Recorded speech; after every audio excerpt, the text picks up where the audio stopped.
And we're live. Hello, Tom Lavecchia here with the latest edition of the New Theory podcast. Today we got a very, very, very special guest. His name is TonyMangia. He's an Italian-American influencer, not just in New Jersey and New York, but the entire country. So we're really going to deep dive in kind of the current state of the Italian-American culture, where to go, what to do. And then I want to talk a little bit about how within the Italian-American culture, this will resonate, I believe. Why are we not as united as we should be? TonyMangia, welcome to the New Theory Podcast. How you doing today, man? Tom, thank you so much for having me. This is great. This is beautiful. I love this. It's been a long time coming. Yeah, I love talking about anything. When I'm with Italians, I feel comfortable. You know, you kind of like take off your outer layer and just relax and hang out and talk about things that interest me and you. And well, I remember. So I now have my own business for about 12 years, but I was in corporate for a while, pharmaceuticals. And, you know, I was probably one of the very few, like, kind of Italian Americans, you know, within New Jersey, within kind of like my teams that I was on. So whenever I'd be like at a meeting and it was like a little more like between breaks or about to sit down or at a conference, it's like people kind of sit down with you, like they curse more. They're like, oh, yeah, you know, that fucking guy. I'm like, well, I haven't heard you curse anybody else. Why are you cursing at me? Or like, yo, bro, like it's almost like they try to be cool in a way.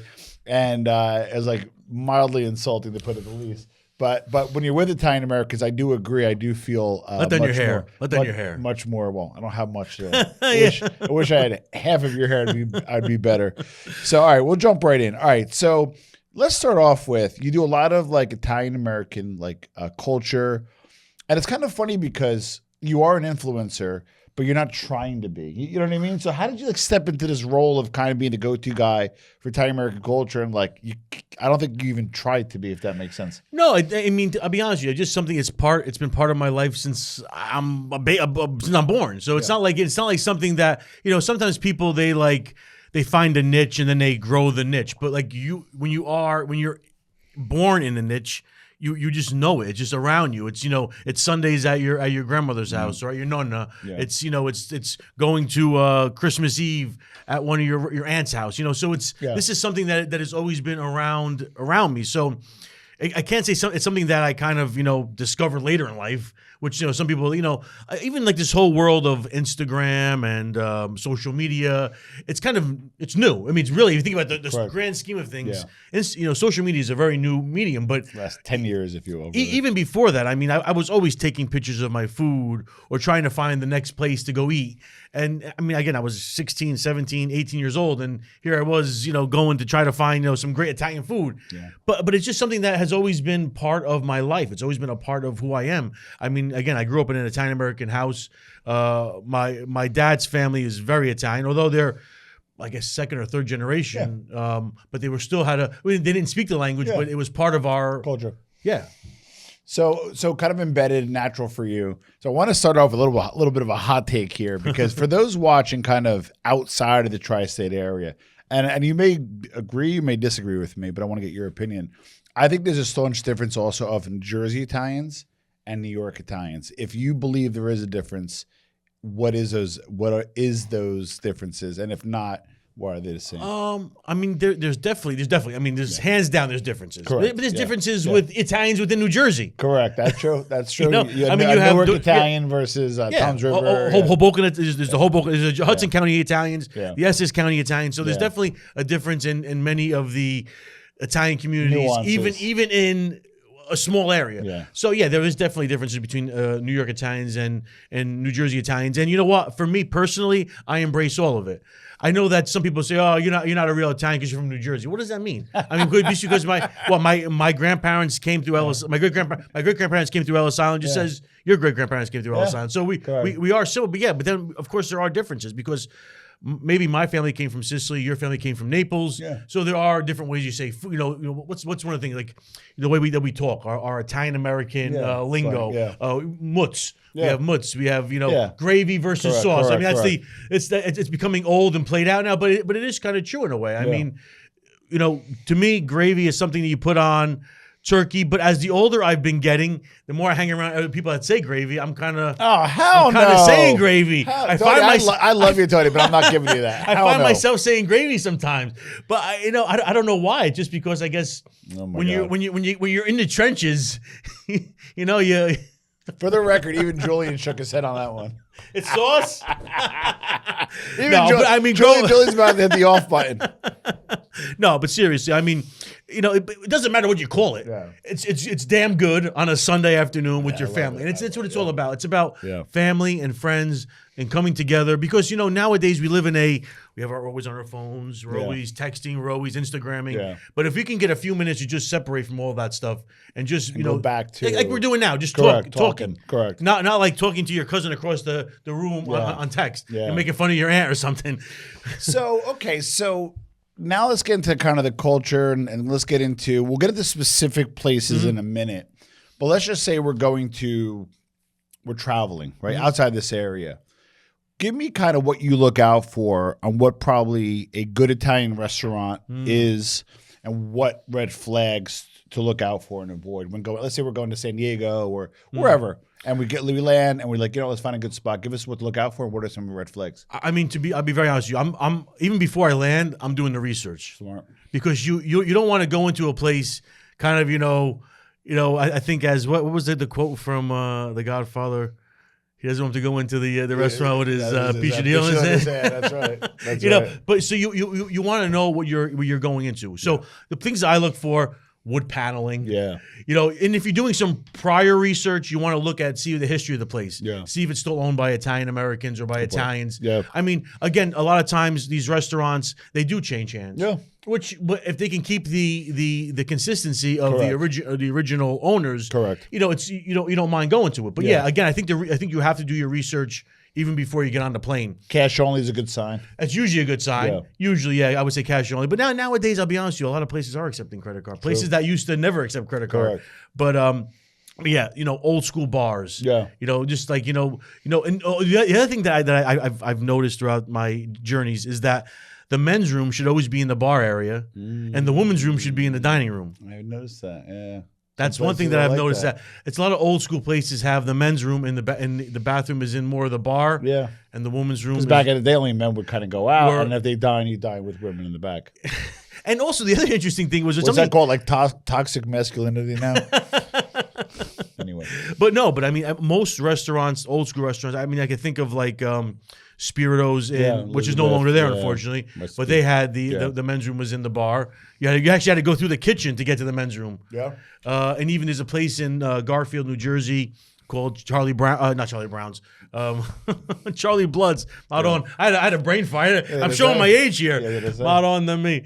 But no, Charlie Blood's. You have to go through the kitchen. If you're eating in the dining room, you have to go through the kitchen to get to the men's room. So it's kind of a stupid thing, but it is kind of something that I look for. But again, if you go to a place, you hear somebody speaking in a broken English or speaking Italian, that's always a nice sign. But unfortunately, as we do get further away from the initial immigration, from as the owners get older, and if they God willing, pass it on to their kids. A lot of times the kids aren't cooking anymore. Correct. So maybe they'll run the restaurant, but unfortunately they're not cooking the way. So, but if they can keep the consistency is always key.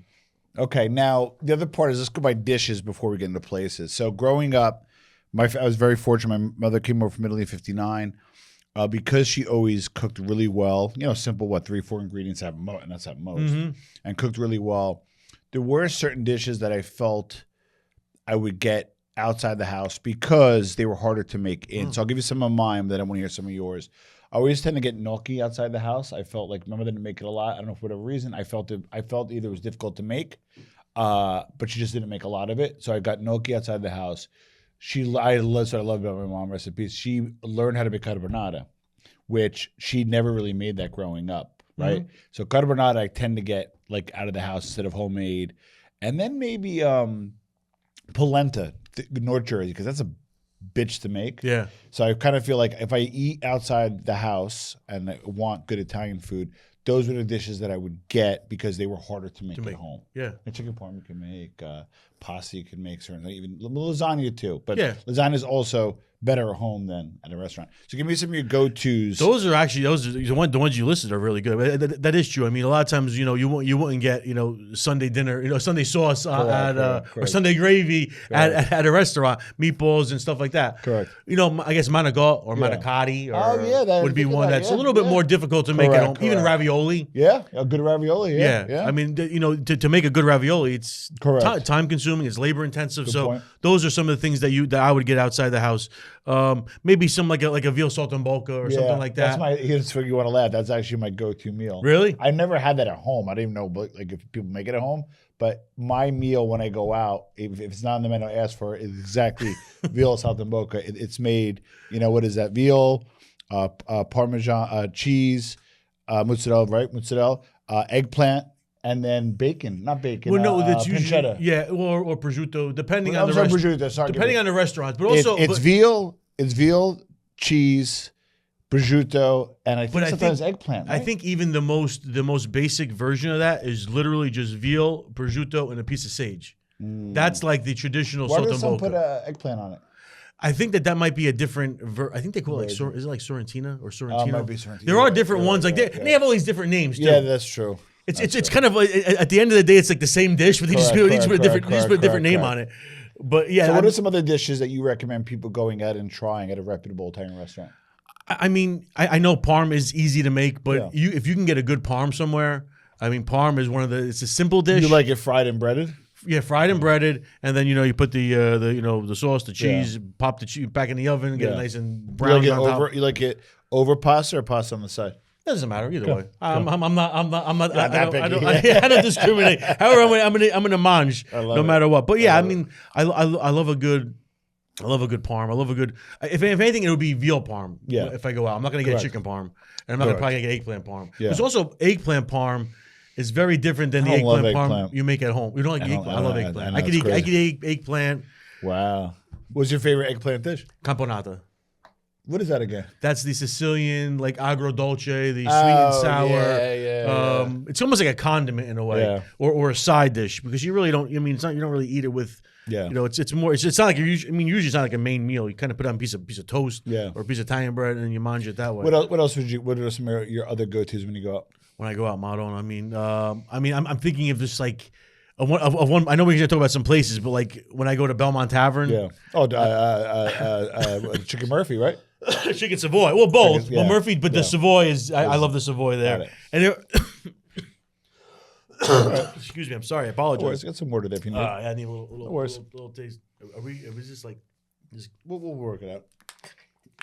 We typical live to tape, so don't worry about it. Either way, we'll be good. But yeah, so I mean, I love the dishes there. I mean, I love Angelo's manicotti. I mean, I'm getting ahead. I'm trying to think of the places that I like. Okay, the things. So before we get to places, I'm going to do one more thing. Let's go regional. Okay. So again, my family is from Avellino. Mm-hmm. I've been to Sicily. I've never been to Calabria, but Calabria's in my family. Let's go by region. So Sicily here in the U.S. or Sicily. Give me some dishes from that area. Like, for example, me, arancini. I love arancini. Yeah, and I remember when I was in Sicily, you'd be on the beach and get arancini balls for like $1. So I enjoy really arancini like as a Sicilian kind of dish, if you will, or offering. Calabrians seem to eat it too, I believe. There's Calabrians that I know eat arancini. Give me your best Sicilian dish. For me, it's pasta con sarda. Pasta with sardines. That's old school. That's Sicilian. That's old school. For me. I remember as a kid, I don't know, 5, 6, 7 years old, my aunt would make it for St. Joseph's Day. Oof. And I was a kid, and I would just douse it with toasted breadcrumbs, and I would just go to town. And I remember I couldn't wait to go to her house on St. Joseph's Day to have pasta con sarda. You have a lot of Giuseppes in your family? No, we don't actually. And you still celebrated hardcore. Oh, right? Yeah. So my son's name is Giuseppe, and my brother who passed was Giuseppe Joseph. So I get him this fungi and the. Those are great too. Yeah, it's. I mean, desserts. That'll be a whole nother episode. But yeah, so for Sicily, it's for me, pasta con sarda. How about Calabria? Calabria. I mean, I'm thinking of one specific thing from a specific town called Induja. Oh my gosh, Spielinga, from Spielinga. So that's something that I think about when I think of Calabria. But again, I mean, also or in Dewey. It's all different. It's all different. Dewey. But I love that. It's a spicy spreadable salami, really only made in one town in Calabria. Correct. But most of a lot of those people when they came to America, they settled in Down Neck, Newark. Yes. So that's when I think of Calabria. My brother-in-law is spilling Jesse. Is it really? Yeah. Oh wow. Yeah. So is my ex-wife too, but that's a whole nother discussion. That's for another day. So yeah, that's what I think about Calabria. I'm sure there are other things, but that's what I think about when I think of Calabria. How about Napoli? Genovese, pasta Genovese. What's pasta Genovese? That is the onion sauce. Oh yeah. So it's like the 8-hour onion hungry. sauce. I'm getting hungry. I'm getting hungry too. I haven't anything today. I'm gonna go Mangia after this, I think. Nice. But yeah, that's what I think about when I think of Naples. All right, so we're gonna start with the epicenter. First in Jersey. Give us top 2-3 spots to go. For me, Belmont Tavern and Angelo's. And so Belmont Tavern's actually in Belleville. It's on Bloomfield Avenue. People think it's Newark. People think it's Bloomfield. It's actually Belleville. And then Angelo's in Rutherford? Angelo's is in Lyndhurst. Same, yeah. So To me, that's it's all Ridge Road. Hold on, somebody I was talking to, and I'm drawing a blank. I'm not saying anything bad because I don't say bad. It's just that they love Angelo's, but they said it used to be better. And you recently went there, and the food that you show was banging. So let's focus on what was the good stuff about Angelo's. I mean, their manigot is off the charts. It's like a cloud. It's so light. It's so airy. It's homemade. They're making the I guess they call them like the crepes, the crespella, the actual pasta. They make it in house. I love their shrimp with a biscuit, which is like a thing they used to make at Vincent's in the city. In Little Italy. This is one of the oldest restaurants? It is one of the oldest restaurants. So it's literally fried shrimp, tomato sauce, and a stale or piece of bread, a biscuit, like what do they call it, like a friselle. What about what's one or two other spots in Jersey before we venture out? In Jersey, if you're talking about more red sauce joints. There's actually a place that a friend of mine just brought me to recently. It was called Nicholas Anthony's in West Orange. Yeah. So it's kind of like that Newark style cooking. Yeah. But like the pork chops are excellent. The long hots are long hots and the peppers. Oh my God, it just blows my mind. But we didn't talk about the Belmont. So there are some dishes there that you have to try. So chicken Savoy, chicken Murphy, shrimp beeps. Probably that's my favorite. And to be honest with you, I hate shrimp. Yeah. I hate shrimp. But the shrimp at Angelo's and the shrimp at Belmont, those are my two favorite dishes.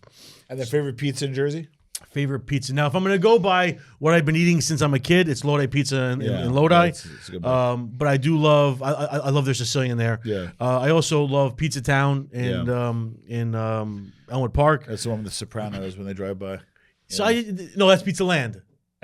Pizza Land is the one for the Sopranos. Pizza Town, where is that? Pizza Town's on Route 46. Oh, I'm sorry. That's the one with the glass, almost like a greenhouse kind of thing, right? Exactly. That's very good. That's been around. Cheese slices are like second to none. That's been around since like 56, 57. Recently changed hands, but the guy that took it over, he's a chef. He's from Italy, and he's keeping it really. There was a place in Lodi, and I want to say, it might even call like Lodi Pizza. It was a super old school tavern. And had like a red yawning, and the pizza was like insane. Was it Lodi Pizza's right? Or was it Hackensack? I think it Hackensack. What am I thinking of? With an orange. There was what's the old school place in South Hackensack Pizzeria? There used to be the Old Judge. That was in like Hackensack, South Hackensack. When did that close? That closed probably COVID, right? A long time. Yeah, even okay, I was a kid. Okay. I remember years ago. In Hackensack or South Hackensack? There was Lido, but that's Lido. That's it. Lido, that's in Hackensack. That's still around. Yeah, it has it's like I'm talking like the waitress like 100.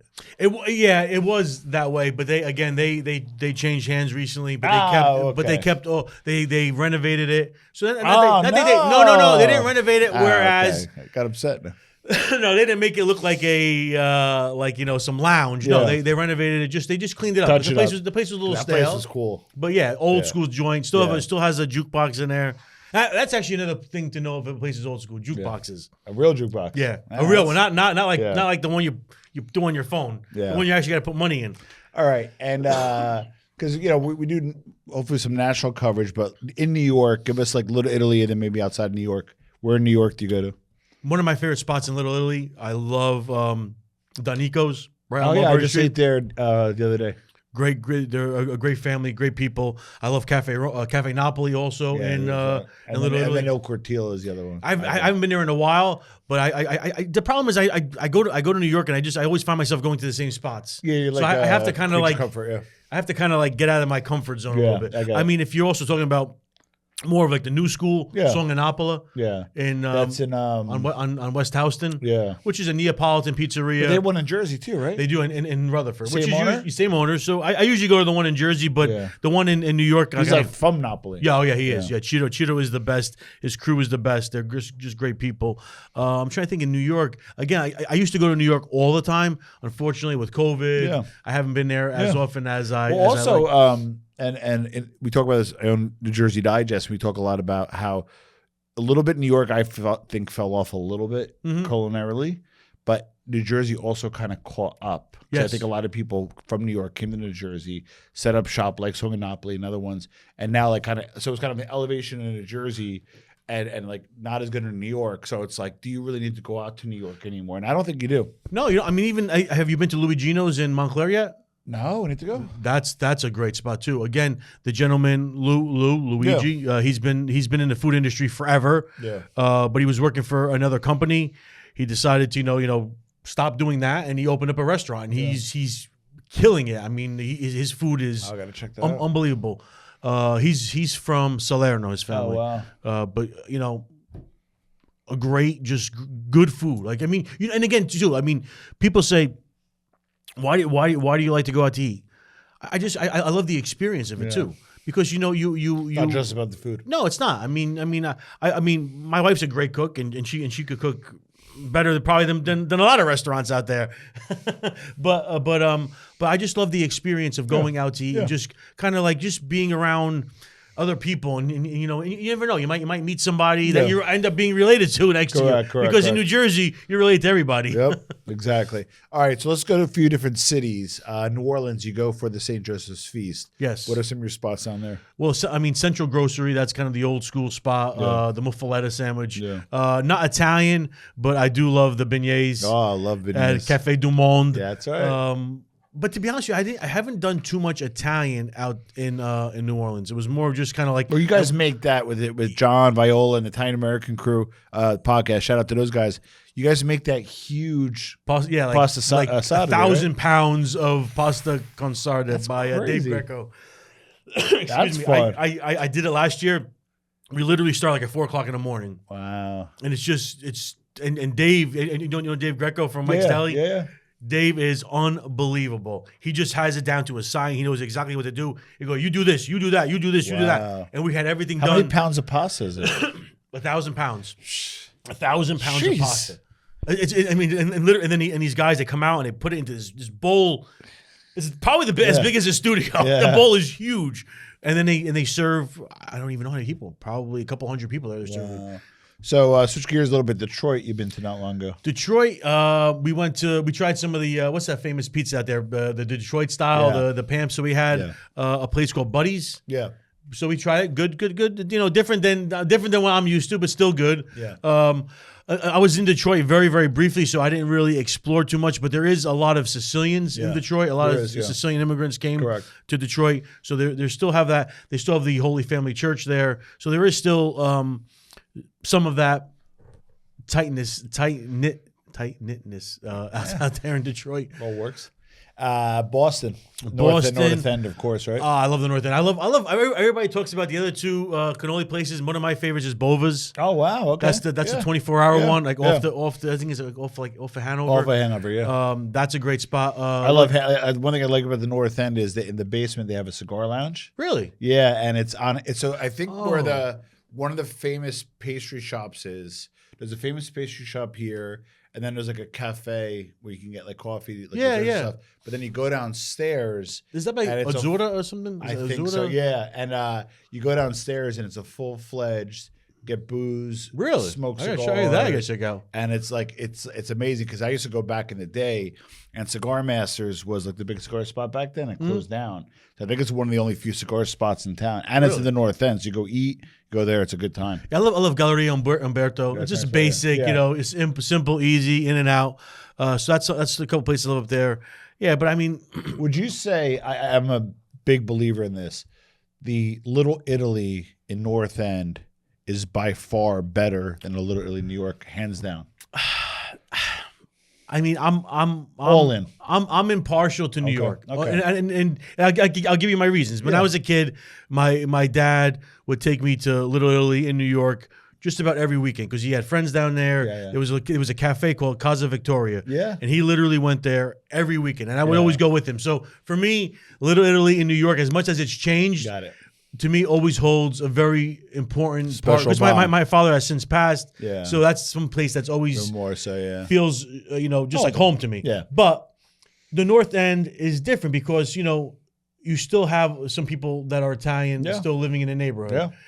It's still, or at least maybe you have the Italians owning the buildings, owning the restaurants. Correct. Whereas unfortunately, in Little Italy, it's New York City. Yeah. New York City is a different. And how does that the gentrification, Nolito? Yeah. Oh yeah. I mean, just I think about New York in the last 25 years, how much has changed. Yeah. See, since 2000, how much New York has changed. Yeah. I mean, and even before that, I mean, but for me, and just like I said, Little Italy, New York. This holds a special place in my heart. What about in Florida? We're in Florida. Martorano's. That's in Fort That's in Fort Lauderdale. Martorano's, Steve Martorano. My sister's got a place there. Really, he is the. I love Steve Martorano. His. Yeah, but $30 a meatball. It's a damn good. You know what? But you know what? Something too about when you go out to restaurants. Yeah. When you eat something and it brings you back to your childhood. Oh, then it's priceless. And his meatball is like my dad's meatball. And I have never been able to replicate my dad's meatball. So I always look forward to going down to Martorano's and having his meatball salad. All right. So I want to talk about that. Meatballs. 3 meats, 2 meats, or 1? It was usually 3 in my house. Pork, veal. Beef, pork, veal. I think to me, personally, the 3 meats make the meatball a little bit more soft. Correct. Because the veal is, it's a little veal and pork. And you got to put the least proportion of veal. And also, a lot of times places, I think by putting less meat, they put in more breadcrumb, and breadcrumb makes it feel like you could throw it against the wall or put a hole in the wall. Yeah, and I also noticed, like, even like old school places, I got more, and I did ask one restaurant guy about this. It's not that they don't want to. It's just if you do the 3 meats, the consistency is hard to keep because it's sort of soft. And number 2, it's expensive. It's expensive. Oh, yeah. Oh, it is. I mean, veal's expensive. But yeah, I think that's... There's three meats at home. When you go to a restaurant, do you care or you just say, or you ask or... No, I mean, I'll try them. I guess, like I said... I would say 90% are probably just beef only, right? Probably. More than likely. But also, Sognapola makes a really good meatball. Do you know if he does 3? Do you know? I don't know. Because Napoli probably does, only because my family's from that area. And the other thing is, my father, when he made meatballs, he made with onions so big that they were actually like this. Really? Chunks of onion? So whenever I have, so it's funny when you mention meatballs, when I have a meatball with onion, which is rare. Yeah. That has that much meatball, it reminds me of my father. Too. See how there's certain things you eat or certain things that kind of bring that. Oh my God, he's got the mocha on the arm. I love coffee. Is my coffee to me. I love coffee. What's your go-to coffee? My espresso at home and the mocha. That you like actual brand. Yeah. I like Kimbo. I like Barbaro. Yeah, they're all. I mean, they're all. I mean, although think about old school Medaglia d'Oro. Oh yeah, beautiful. That's the same Lavazza family. I believe. Is it really? Yeah, I think so. But I mean, if you're talking about like cafes, my go-to cafe here in North Jersey, Roma. It's Cafe Roma, hands down. That place is the best. I like the place a lot. And he's a good guy. The owner, Mike. There's not many places like that where you can walk up to like a nice bar, get a coffee or water, go or hang out. Yeah. And have, but that's I mean like us, like we're more of like a Starbucks mentality here in America. Yeah. Like you kind of like you kind of like there you want to sit on the computer all day. But in Italy, coffee is a social experience. It's not an experience where you're on your phone or your computer. Correct. You're talking to the guy. Yeah. You're talking about work. You're talking about business. Yeah. And that's the places where you make connections with people too. So maybe you should. Oh, I'm looking for a mason to fix something on my house. Oh, I know a guy. Oh, I am the guy. Yeah. So these are the ways. It's a dying art, my friend. Well, a lot of that stuff is dying, unfortunately. So the other part is, I grew up in Roselle Park. Weekends in Elizabeth. Mm-hmm. Elizabeth kind of fell off a little bit because you have Valdez. Well, it is, yeah. So if you go to Elizabeth, either Riberese or Valdez. So with that said, or both. With that said, though, Italian food wise. I think North Jersey has Central and South Jersey crushed. Yeah, of course. So what is your favorite North Jersey spot outside of the ones we discussed? Oh, outside of we discussed. Oh, Maron, I mean, they put me in You like Ralph's and Nutley? Because I went there I like Ralph's. For pizza's excellent. Yeah, and I went there for food. Food is excellent. Yeah, it is. It's very good. Ralph's is great. Man, oh man, that's a tough one. Because I'll be honest with you. Like I kind of just I become a creature of habit. I go Mondays at the Belmont. Maybe. You went to Atlantic City recently too. I was. You went to Angeloni's, right? We went to Angelo's. Angelo's, which is I want to go to Angelo's. I get confused. Because there is Angelo's. Okay, so Angelo's has been there forever. And then Angeloni's. So Angeloni's, I think. But then that's the Madrid room, right? That's the Club Madrid. And that I think it closed and opened again. I think. Okay. I think you're probably right. Sure. I don't know that. Unfortunately, I don't know as much. Both? No, we didn't. We had dinner at Angelo's, which is great, by the way. Excellent. The food was excellent there. Again, old school spot. Has the old bar. Has the paneling on the wall. Pictures of Nicky Scarfer on the wall. cheaper prices than you get at the casinos. Yeah. But like I said, I just love to. But again, then you find places like in the middle of nowhere that they're like they kind of just blow your mind. So it's just I'm trying to think of a good example of that, because there are I'm sure there's. Down in AC, I would say it's probably Angelo's. There's a new spot, a newer like Cafe 2825. Oh yes, everybody's been talking about that place. It's highly rated. Everybody's talking about that place. And then Cafe, what is it, Vola? The one that's Chef Vola's. But yeah, which is impossible to get into. You have to call a number if you even get the number. So I went with my family. I got in, went with my family, and the challenge was I brought my son was like 6 months old. My daughter was I think 2 at the time. Had my two older sons, 14 and 12, and my whole family there. And it was so compact that it's not kid friendly. And and I get it. We could debate. Do you bring kids? And there's one side. Do you not bring kids? We could push and pull all day long. But I'm bringing my kids if I want. That is what it is, right? And it's an expensive place, and it's hard to get into. So we were on a family vacation. But we got a lot of crap. So it kind of was a little off-putting to me. And I get it. I'm the kind of person where if the baby's crying, I'll walk him out, or my wife will walk him out, or we'll make accommodations. We don't want to hurt other people's experience, especially if it's hard to get into. But the same token, it wasn't the right fit. So if I go back, do not bring your kids. It's not conducive to kids. Okay, so I saw you went to Philly when Joey Merlino launched a cigar. You said it was good. Tell me about a cigar. Is it good? Cigar is great. I love a cigar. Give me the taste profile. Oh, Maron, I'm not good. I just you enjoyed it? I enjoy. To be honest with you, I enjoy cheap cigars. I enjoy expensive cigars. Well, you smoke the what's that Guinea cigar? You always have the Avantes, and you have the Toscanos. Yeah, right? those are cigars that I think about the old people in Lodi smoking as and they're like hard as a stick. They are. You can knock somebody over the head with them.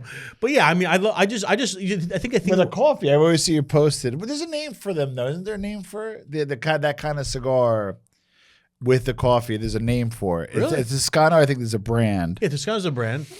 Oh man, it's gonna. There's a name for like coffee and cigar. There's a name for that type of cigar, that Italian cigar. That I can't remember the name. Well, they do call them. I mean, it might be a derogatory term, but they call them guinea stinkers. They call them guinea ropes. I'm googling this. Those are some of the names that I know that they call those kinds of cigars. But I just, to be honest with you, if you're just hanging out with friends. Whether you're drinking a beer, smoking a cigar, drinking some coffee, it doesn't matter really so much about what kind of cigar it is. It's just about being with. I think you're right. The experience. It is a Toscanos, and that is a great everyday smoke. It is. And I like it as an everyday smoke. They're not as popular here though. Like you don't see them like no. When I go to a lot of cigar lounges. I never even see them. No, very very rarely. It's a couple there's actually a cigar lounge in Montclair. He sells Fiumi, right? He sells them because he's Italian. Yeah, correct. I think he's Avalonese too. Actually, is he? I think so.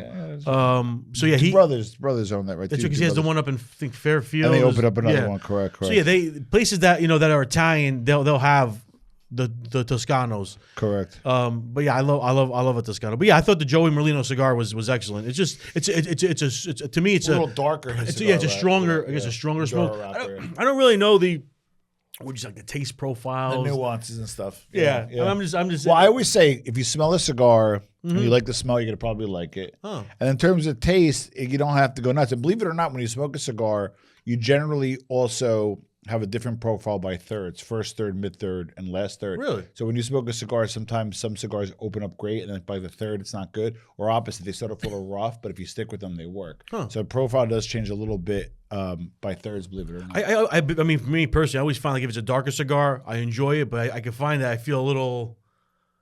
Yeah, I don't want to say high because it's not. You get lightheaded. You get lightheaded. Now, what about some drinks? Like, what's an aperitif? Do you go like a Negroni? Negroni. Negroni's a good too. Negroni. That's my.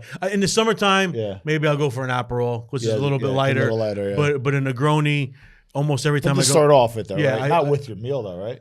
Yeah, unless you're having a steak. Yeah, that's true. Because that's a good pairing. That's a good pairing for a steak, or deep glass of wine, deep bread would be. And nice. Then obviously, I assume you like red wine, obviously. Yeah, do you have any particular preference or? You're gonna laugh at me. Lambrusco. O-Peachy. Stop it. I love O-Peachy. Wow. I could drink O-Peachy all day long. Interesting. Just an old school burgundy O-Peachy. Nice. I love O-Peachy. It's like right next to the Color Rossi. Exactly. Right next to the Color Rossi. Although I do love Fortissimo. Listen, you know what? But these are like, again, like I said. Nobody's going to accuse you of overspending for wine. But no, seriously, these are. I mean, I try to, in a way, relive. The old days, the glory days, and these are the things that my family grew up. When somebody came over, you had a jug of Color Rossi. You didn't have a Brunello. No, first of all, they're not going to spend that much money on those things. No, you made it yourself, or you bought Color Rossi. Exactly. That's what I think of when I drink wines like that. I think about homemade stuff. Yeah. We live in a different era now where you want to swirl the glass. Just give it to me in a jelly glass, and I'm going to drink it. So let me ask you this. So I used to make wine. I don't any longer. So I will buy certain wines at what's something, is anything you make homemade still, or do you tend to find a place, like do you make anything homemade at this point? Wine? Like wine, or do you do nothing, I'll sauce? Be honest. You guys do sauce? No. So where do you get your sauce from then? Well, again, if I'm going back to what my dad used, Tuturuso.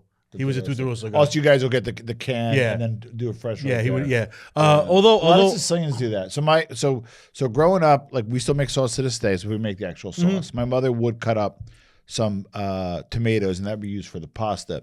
My Sicilian friends either don't make as much sauce; they just actually cook the tomatoes. Okay. And they make the sauce fresh every time. That seems to be like a Sicilian thing. I've done that. I think Calabrians might do that too. I think I do that like in the summertime when I have the garden. Yeah, I'll get the tomatoes. I'll just kind of just make a quick sauce with it instead of jarring for the winter or for the next year. Yeah, but yeah. Although later, like as I've gotten older, I do like Cento, the San Marzanos. I think they're very good because they are San Marzano. That's a whole other thing where you gotta be careful about as well. But San Marzano, like everybody assumed they're better. They are great, but they're a little distinctive taste if you want to split hairs. So get San Marzano, pay the extra, but you have to like that little slightly different. Because they're actually sweeter. Supposedly there's San Marzano grown from the seeds grown in New Jersey. Supposedly, I don't know if that's true. I was told that. I could believe it. I find it pretty interesting. Although they say that even like this, I think they use the seeds in Puglia region. Yeah. And they say that they're supposed to be great too. Yeah. So I think at the end of the day, I think whatever you like, correct, is right. Is what we're gonna go to. But whatever I like is right for me. So I mean, for us to say again, whether it's saying sauce or gravy, whether it's saying homemade that one I can't give you. Whether it's saying homemade wine versus Color Rossi. Yeah. I mean, if you like the homemade, I love homemade wine, but I also I also love the cheap. I'm a cheap date. Okay, so we're gonna finish with two things. One is let's go through some desserts. Obviously, for St. Joseph's Day, you do the sfungi. The sfinge or the zeppola, depending, because the Neapolitans will say zeppola, the Sicilians will say sfinge. Yeah. Similar dessert made with a similar way, but which is different than a cream puff. Yeah. Although, my mother used to say puff of cream. Puff of cream. Because they use I think it's called a pâte à choux. Yeah, that's the French term for the dough. What else do you get? Do you guys make Struffoli? My dad always made struffoli for the holidays. They're hard to make. They're just labor intensive. Yeah. But that's one thing that I can go to any bakery and they're not like my dad's or my that's homemade. That you can't have. No, you can't. You can't replicate that. Correct. The way that you would do at home. I mean, if there's to me, I think a cannolo, because cannoli is multiple. So I think a cannolo should be not a sweet cream. It should be, or you should taste the cheese in the cream. And also look out for if it's pre-filled. Don't get it. You have to fill it in front of you. It should be a la minutes. At the moment they should fill the cannolo. But again, I think and also a lot of times, a lot of places, bakeries nowadays aren't unfortunately making the shell. They're getting them brought in from other places. But you can still find good quality. I'll be honest with you. There's a place in Philly. You'd rather have a better cream than an okay shell versus a great shell versus an okay cream, right? Because I think that the cream is kind of like that's the cannoli. Sorry, in Philly you were saying? So I love Rim Cafe. Have you been to Rim Cafe? I gotta go. So Vinny from South Philly? Yeah. Everybody knows him. Yeah. So he was on the podcast. He did remote. He invited me down. They were having an event. I was gonna go. I just wasn't able to go. But I've been dying to go. I want to have that special coffee that he makes. Oh, he makes that. Whenever I go there, he's making something different. Renee is the best. I love Renee, but I love his cannolo. Again, maybe it's not a traditional Italian cannolo, but he uses mascarpone. Well, he does like different stuff. Yeah, and he does some crazy concoctions. He makes a baked cannolo or baked cannoli because there's multiple there. But yeah, his is great. But again, Villa Bata makes an amazing cannoli. Yeah, very nice. Cannolo in Brooklyn.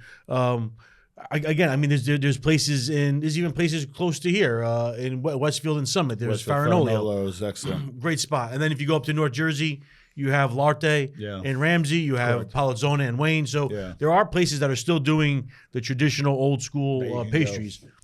So we're going to wrap up. I want to obviously follow him, TonyMangia. We'll put a link below. For those people that really like this content and want to learn, give us some people that you recommend people following who want to deep dive into this type of content. Like Italian American stuff? Oh, man. Definitely the Italian American podcast. Shout out to John. Because John and Patrick. Pat and John, those guys. And Pat is like, he literally is the Italian American Wikipedia. Because this guy, you say some obscure thing, and he knows the whole history of it. Yeah. And he can put it together. He's like the 6 degrees of Pat O'Boyle. Correct. Pat is the best. But then of course you have the Growing Up Italian guys, which is more of like younger, culture. Like the culture, like the current culture. Yeah. Really great guys, Sabino and Rocco. So that's so you kind of have to search out what you're looking for. Correct. You want to have more like the history of it. Definitely the Italian American podcast. Yeah. Those guys they do some amazing more stuff. Modern is GUI. Yeah. But so those are 2 great resources. But then you have other just like different people. You have think of the platform, maybe. I'm trying to think. It's like you have like different. You have like different clicks too. You got Meals by Cuisine is pretty interesting. Yeah. He's more a general stuff. Yeah, or like Little Mo Mozzarella. Yeah. So there are these other different types of. There's one guy I like, Visit Sicily, and he's like a thinner Sicilian guy from there, but he's spending more time here. Yeah. And he goes like different spots, and that was he's good too. Cool. He's interesting because and again I do like also the stuff that you actually see what's going on over there as well, because it's again people think that Italian Americans aren't Italians, and of course we're not Italians. Yeah. We weren't there. But if it wasn't for Italian Americans, I think a lot of the history, the culture would be lost. Correct. Because I think in Italy they're not as Italian as we are sometimes. Yeah. I think that we're the ones that are really helping to preserve. I was reading this at a certain level of nationalism amongst, obviously we're American first, but within the Italian American culture, people do really feel strongly about being Italian American versus in Italy. It's not like it's not unified. Yeah, you're right. And I was even I think because kind of when for me personally, when my great grandparents came here, there was a little bit of a stigma about being Italian. Yeah. So their kids may have understood Italian, but they didn't speak Italian. Correct. And my parents didn't speak Italian. Yeah. Maybe they knew the bad words, they knew some things. Yeah. But I think it's my generation that are the ones that are trying to help to bring back the pride, which is nice. Yeah, it is, and it's important because I always say it doesn't matter if you're Italian, if you're Greek, if you're German, whatever you are, you should be proud of who you are, where you come from, and the sacrifices that your people made to get you where you are today. Great point. So we'll conclude on that. Tony, how can people find you? TonyMangia. Look for me, TonyMangia anywhere. TonyMangia on Instagram, TonyMangia on Facebook. Are you doing TikTok? No, I don't do TikTok that much. I do a little bit, but you got on Instagram. I've been following you since about 5,000 followers. Yeah. I don't pay attention. I know you got a little bigger. Now you're 50,000 almost. Yeah, roughly thereabouts, plus or minus. But no, it's good. Again, I don't. You don't seem to care. No offense. No, I don't. I'm having fun. That's the thing. At the end of the day, I want to have fun. I want people to just just experience like how my life is. Yeah, What you see is what you Well, get. that's what I love. He's not, when he shows up to surgery with the bikini, like he would be wearing that anyway. He's not wearing that because you're on the show. No, this is me. I mean, I'll be honest with you. I shop at vintage stores. I don't wear anything new. I wear everything vintage. I love it. Except for the Sergios. Those are all new. Yeah. But no, it's important to be true to who you are. Got the pinky ring. I love it. So listen, man, thanks for coming on. Thank you for having me. Thank you for having me. That's a good one. See you guys next time.